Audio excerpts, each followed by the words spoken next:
Hey guys, I didn't want to forget to bring this out because I have something to show you later about deer off. But today what we're doing is I'm showing you an update on all the pots that we've planted both on the deck and the front of the house.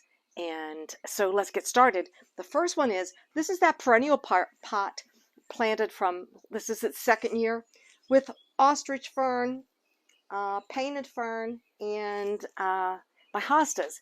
And I recommend anyone who has plenty of perennials to plant them in pots and they will come back. The one on the front porch, I'll show you that one today too. But I did add a little begonias for some color later on in the summer with variegated leaves, darker leaf and a green leaf. And so let's just go ahead and we'll start. Oh, I don't know if Reg, this is one view of the pot that's on the side of the house, which was planted 3 weeks ago. And you can see there's just 3 plants in there. 2 wave petunias and the Marguerite sweet potato vine, doing really well. You don't have to have a lot of plants, and if you look at that video that's out there 3 weeks ago, you can see they were small plants, but they do fill in quickly.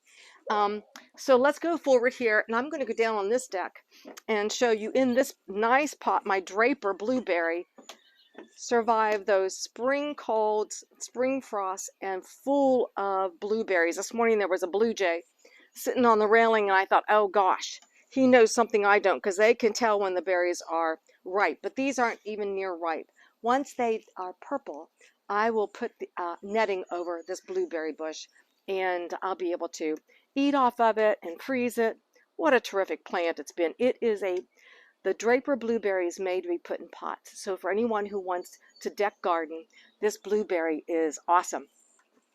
You can see over here too, the other pot's doing great. The colors are vibrant. It picks up on the string art right over here that Reg did. And then I need to show you all of the potential blooms on my hydrangea tree, the PG hydrangea. It's going to be spectacular, and I'll show you that as we go through. So we're going to head up on the other deck and work our way around the front of the house. Like I said, we're just doing a review of what's happening out here. So these dahlias, these are the ones I started, and look at the bloom on this. Now, I'm taking a class through Erin from Floret Flowers. She does mini courses for free for those of us who are interested in flower gardening. But if you are definitely want to get into cut flower farming, she has a 6 weeks course that you can sign up for. There's probably a charge on that, but these small little mini courses for all of us who are gardeners, deck gardeners, they're wonderful. And I'm going to show you something she just showed me to do. Pinching like you pinch the lily zinnias. When you have your dahlias, if you pinch out this main stalk here, and you can see the leaves on either side of this stalk, even though there's a bloom, she says, cut this out. Even though there's a bloom. Even though there's a bloom, cut that out, and now you'll get branching. I've gone ahead with this dahlia and did this the other day, and you can see leaves starting already to branch out. Hold on. Yeah, right here. And so I did it, and I'll put this in a pot, and I'll save it for later. But everything else is doing beautiful. This is a lovely yellow strawberry plant, and the strawberries are delicious. Look at that. That one's ready to eat. That's mine. Delicious. Thank you, Kara. But we'll go around front. I'll show you this spectacular window box that Reg did for us, and I'll meet you there. So this has turned out better than what I thought. Not only I love the box, and my neighbors have enjoyed seeing it out here, which is always a plus when your neighbors compliment you on something you're doing, but I love the plants I've picked. And I've gotten several questions about what is this gray plant, and this is curry. I found that at Freed's if you live locally, and it won't get more than a foot tall, but the color is lovely. I didn't want anything to take over the windowsill, and these little subtle colors are really showing up on the white of the house. I think, Reg. And of course, Reg got his black petunias, which was a great idea. Reg, you know, he's an artist, so he has good color idea. And then the bacopa's taken off. I haven't found that it's drying out too quickly. About every other day is all I'm watering this, and this gets full sun by 1 o'clock till it quits being sunshiny. So I just think it's beautiful. I love it. You know, it's exciting to think, what will I do next year? I want to tell you, I've had some deer pressure in the backyard on some roses, and I've decided to try something that I was gifted this deer off by a friend, and I think there's a deer hoof, so it must be working. But what deer off is, it's like the liquid fence that I use in the back. But what I like is it comes in these containers. You put these out 4 feet apart, because deer do love daylily buds. They won't bother these evergreens, but the daylilies are their favorite. So I've put 2 out here around the daylilies, and we'll see how well this works. There's, how many in here? 8? There's 6 of these in a box, and I noticed last year Mary used them and Jim used them, and then when I went downstairs, they're on my shelf of things to do with that. These will go out front. Number one, my neighbors won't have that scent when they're sitting on their front porches that you have with the liquid fence. So I want to share this with you, and if it works, it's something worth considering. Particularly if you have a small area. You can put these in pots too. I had a girlfriend last year who put them in her specimen pots on her front porch because they would eat that. They weren't touched at all. So let me show you. Let's go around back, and I'll show you what Reggie has done with screening the air conditioning unit. Isn't this lovely? You'd never know that there's an air conditioning unit against the side of the house.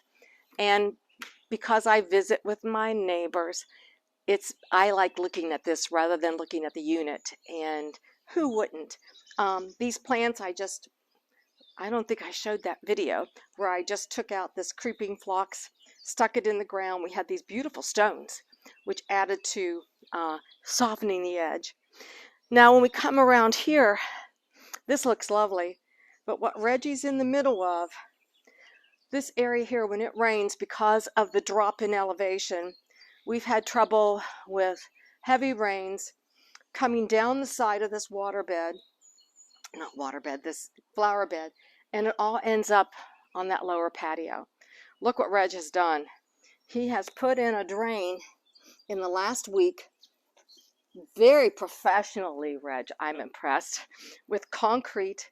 We've had enough rain to know that it drains. He's taking plastic drain pipe from that point, dug a trench, and has carried the plastic pipe clear down to the crest of this ridge. And they really can't notice the change in elevation. They don't notice the change in elevation. How many feet would you say? Oh, it's a good 6 feet? 6 feet drop.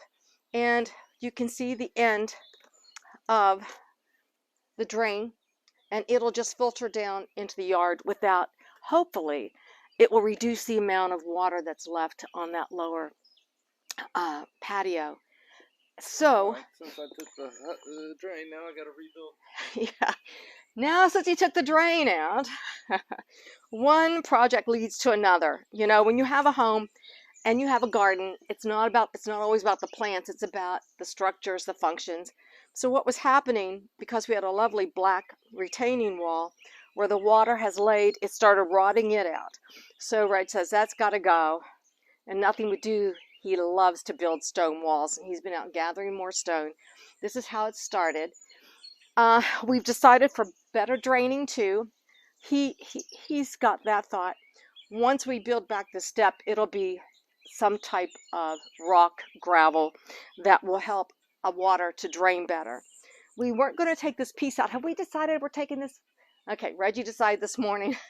This is going out. Is this going to be stone too?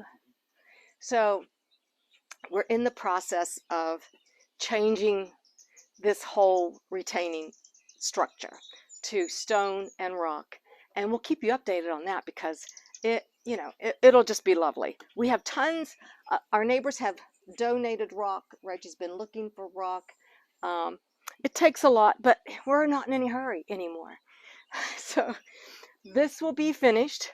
And then when you get around here, this garden's just turning into one of my favorites. It really, this, in the last year, adding this beautiful heuchera. Oh my gosh, unbelievable. That it's called the Dolce Wildberry. And then we have guacamole up here. Look with these painted ferns, how it just picks up so much color. So everything is doing great. I can't remember what echinacea this. Oh yeah, I do. I am. I keep forgetting. Sometimes I do get things done. This is Cheyenne Spirit Coneflower, and I think it's a pink one. I'll have to look that up for you. I'm not sure. And this is some pink Veronica or Salvia. I'll check on that too.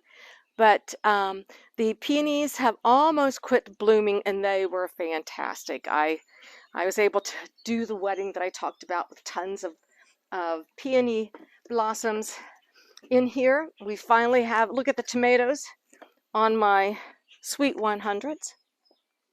I'm excited, and I will get to eat, like I did the strawberry, I'll get to eat the first tomatoes. So I'll get, those pots are doing great. So there you have it. Oh, and these pots, Reg, thank you so much, on the wheels are handy.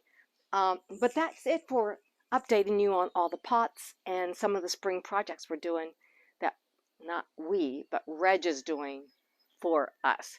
So thanks for watching Gardening on the West Fork. We'll see you soon. Bye.